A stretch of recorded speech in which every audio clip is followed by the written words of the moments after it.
Welcome everyone. It is Wednesday night, just a bit outside radio show, live on the air, live on YouTube, live on Facebook. Share the link, share the love, like, subscribe, all those things. As always, you got Mark, you got Keisha. Keisha, how's it going? Hey, what's going on? What's up? Outsiders. Man, we're about to have some quick and dirty fun tonight. So, let's get things going. First things first, what's going on around town? Ain't a whole lot for real, you guys. I mean, the Orioles, they're on like a 4-game slide. Hopefully they can break that tonight. But I'm not optimistic. You know. What's with them? Like, they either get slaughtered or they slaughter other teams. There's no in between. Yeah, and you know what's so crazy? Like, before they went on the 4-game slide, they looked like they was about to try to climb in there for real. Right. And it's just like so frustrating, man. I'm about sick of their ass. But, you know, I mean, we have a Seattle Mariners team that's, series on the road. Yeah. They came super close last night. That's just a theme. Close but no cigar. Whole fucking season. But hopefully they can turn things around tonight. Yeah. You know. What else? Stay tuned. Ravens will be popping really soon. So we'll talk about that in a couple of months. I mean, yeah, I can't be like 1.5 months. What is it? We're in June right now. Gosh. Okay, yeah. Oh man, the Mystics stay youngest team in the WNBA. They're doing all right. We'll talk a little bit more about them next week. Because we got the Commissioner's Cup going down, and I think by the time we get to next week, it should be like the championship, like the finals for that. So it'd be nice to talk about that then. The Americans didn't do too good in the French Open. We are now in the grass portion of the season, which I cannot stand. So Wimbledon's on deck. Serena came back. Holy shit, and what the fuck at the same time. It's been a wacky week, man. Okay, Serena Williams, she came back. Yeah. Because I saw a post about that and I thought it was a joke. It's like really 100% she's back. No, it's insane. Like, I got mixed feelings about that. And you know what? When Wimbledon starts up within the next, I would probably say, it's going to be really awesome because we're going to have Wimbledon going down and the World Cup going down at the same time, y'all. Man, we're just going to have an international, like, it's going to be everything. Right. But we will talk more about that. But yeah, she is currently playing doubles with another player that I do follow, young black woman by the name of Victoria Mboko. She is from Canada. She has been climbing up the rankings, creeping on the come up, and they won their first match yesterday. So I believe they'll be playing again tomorrow. They're over there in London. I believe it's called the Queen's Cup, but like I said, when we get into have more time for soccer and tennis, we'll talk all about it and we'll give our thoughts. But no, Mark, this shit is not a joke. It's just I got some interesting thoughts. I can't wait to share them with you guys next time. But let's talk about the task at hand. Tonight, we've got the NBA Finals. Man, they've really been awesome. Spurs took Game 3. We are now looking at a 2-1 lead for the New York Knicks in New York at the Garden. Mark, let's break it down. All right.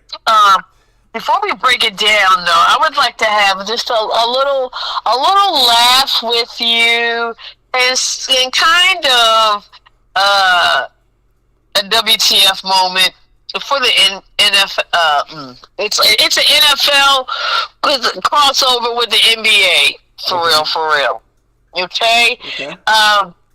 Giants running back. Okay, this guy How do you say his last name? Is it Cam Scatterbo? Scatterbo, yeah. Yeah, I guess either Scatterbo, one's right, okay. yeah. Okay, Cam Scatterbo, running back for the New York Giants. So he's with the home team. They have been roasting and dragging this guy's ass. Right? I mean, the guy wants to go to the game. He wanted to go to the game. Game 3. He wanted to go to the game. Yeah. I mean, don't we all want to go to the game? I think Game 3, which was like the first finals game in New York, and like I don't know how long. I think when the broadcast went down, they said the cheapest tickets were being sold for like $7,500. Yeah. Okay, and then the most expensive. What was that like? Do you remember what that was? Was it like closer to like 200,000? I have no idea, but probably. I Yeah. can't. Yeah, I think it was like around that range. But yeah, this guy Cam, he wanted to go to the game, so he makes a post. He puts his money where his mouth is, and he says, and I quote, "Looking for courtside tickets at MSG. Knicks game 3 tomorrow. Willing to pay $500 or best offer. DMs are open."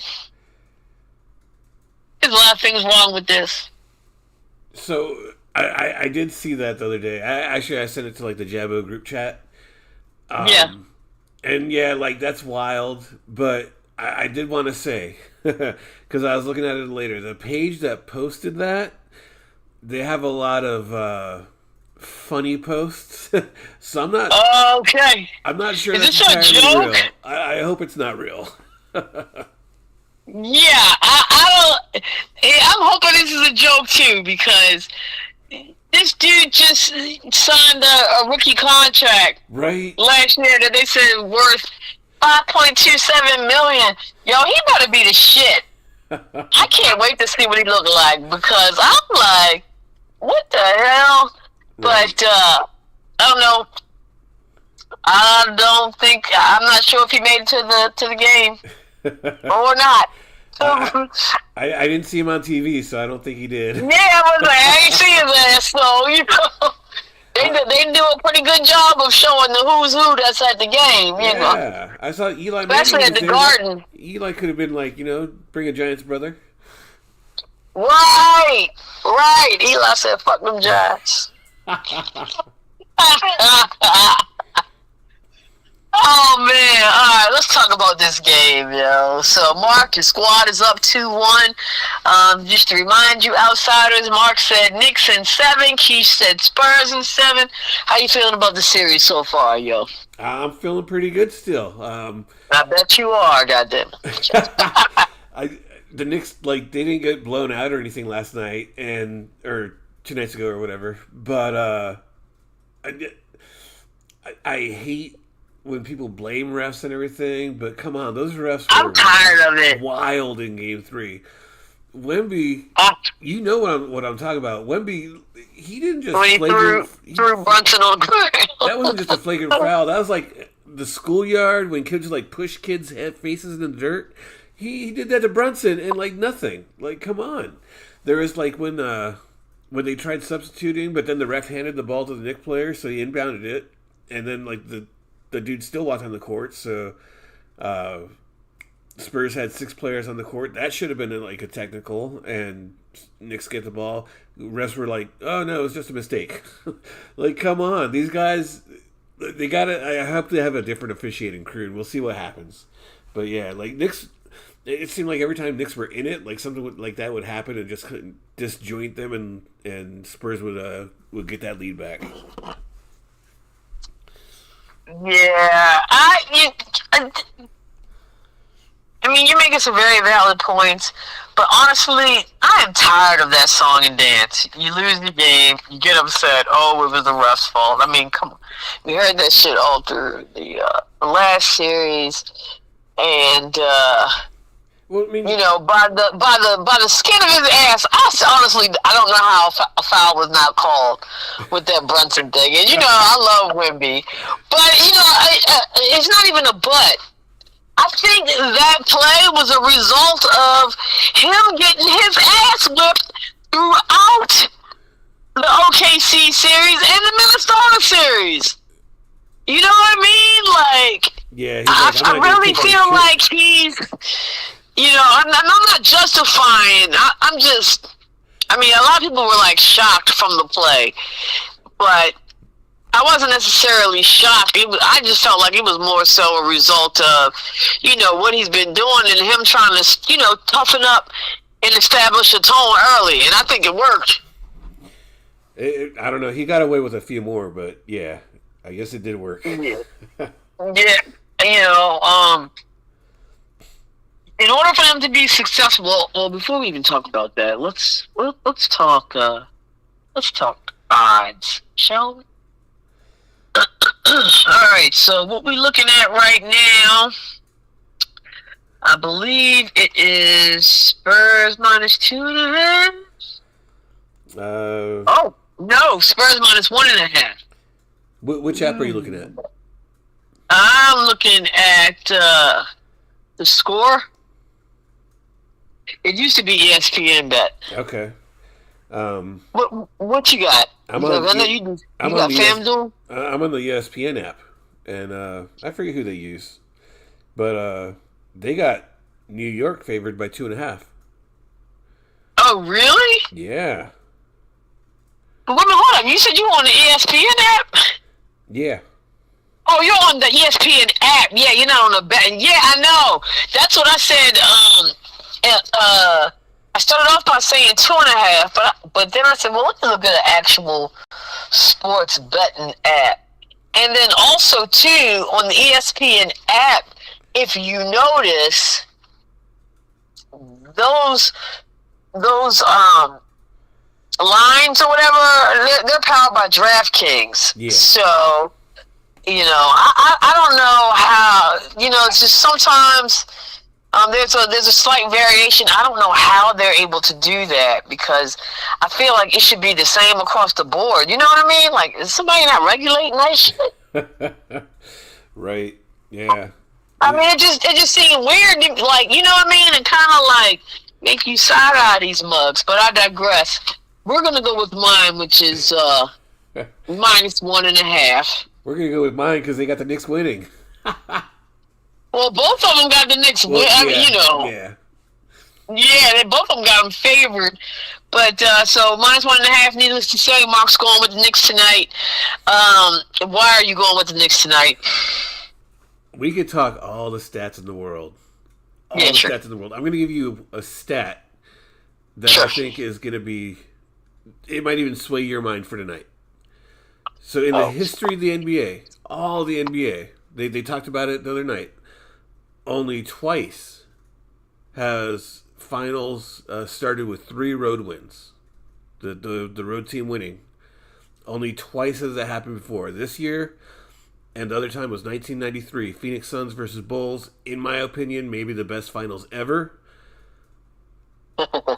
How many have started with 4 road wins?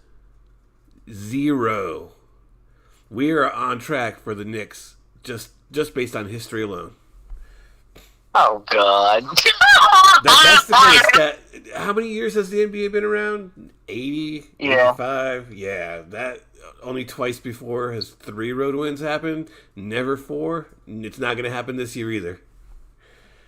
Yeah. Yeah. Oh, that's well and good. Okay, you guys, this is my take on it. All right.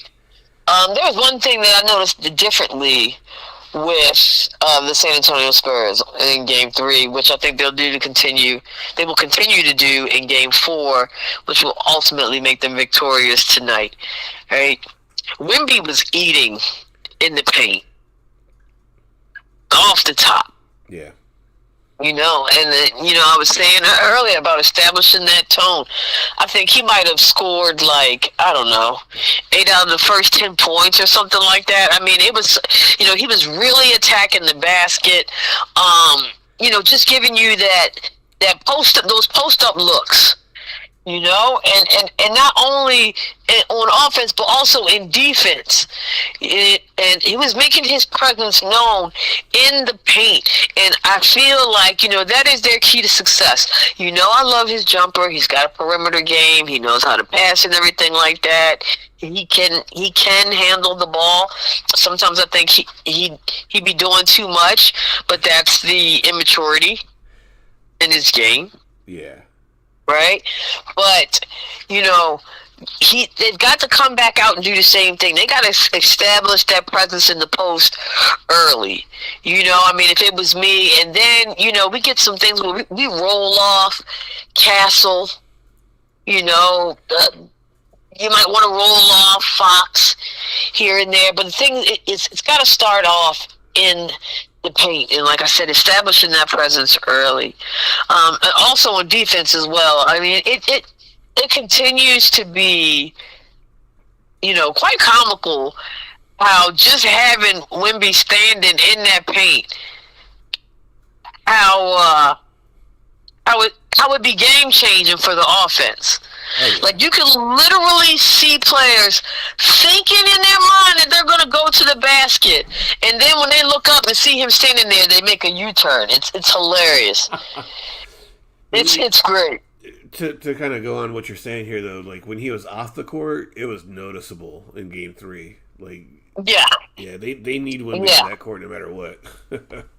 Yeah, absolutely. So, oh shit! That thing just jumped up to 2.5. Harry. On my app. Harry says, "If the Spurs want to win, Wemby needs to be a big man and actually get his butt down in the post. I'm tired of him thinking that he's Steph Curry and launching these threes." Yeah. I mean, I agree. I mean, I just thanks for chiming in as always, Harry. But I said the same thing. Like, that's what they gotta do, and I think they'll do that tonight. They established that. They aren't afraid of the Garden. Right. That's for sure. Which was kind of eye opening for me, because that is like one of the most intimidating places to play in the NBA.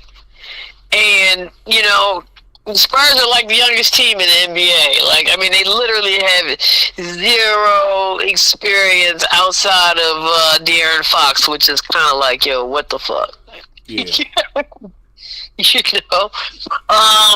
This over-under, you guys, I don't know.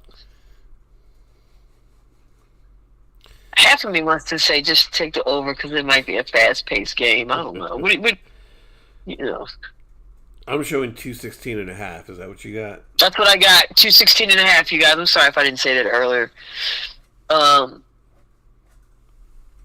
Man, they nail these over-unders, man. It's so tough. Yeah, I know. That's why, outsiders, look, let me tell you something. Proceed at your own risk. Like, if you're going to mess with this, you're on your own.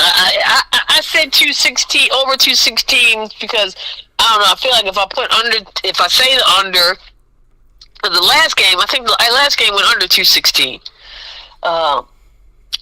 If I get on here and I say the under, everybody's gonna ball out like Michael fucking Jordan. So I'm just gonna go with the over, just for the sake of saying it. I don't know, Mark. Do you have any thoughts on it, one way or another?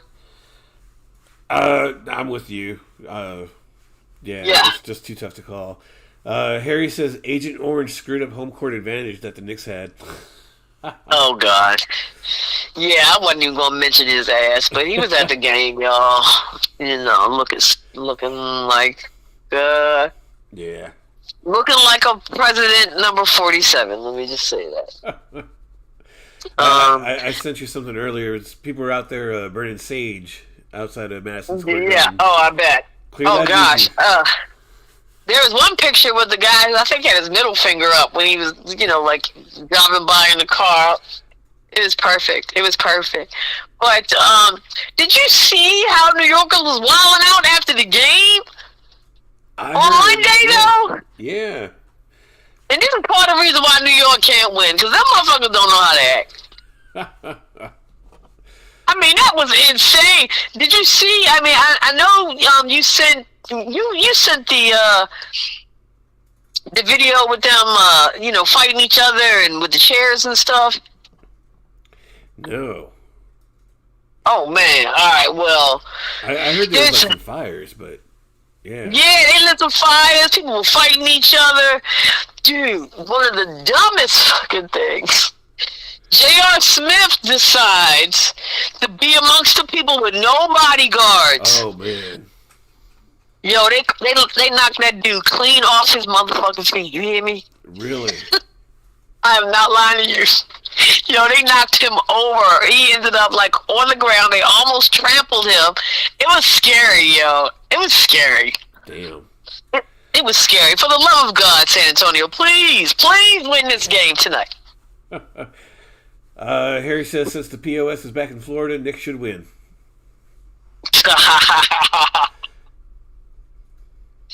Oh man, yeah. So get that 3-round advantage.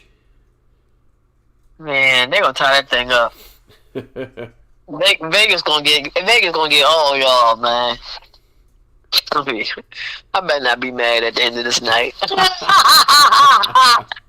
I'm about to give me some tacos and turn up for real. Do we have any real on wrestling? Nah, nothing I can think of. Okay, is there anything that you wanted to throw out there? This is a short show. Nah, just pumped for this game. I'm excited. Yeah. And like I said, next week, you guys, we'll be talking about Wimbledon. We'll be talking about the Commissioner's Cup. We will be talking about the World Cup. Man, we got some good shit coming up here on Just a Bit Outside this summer, man.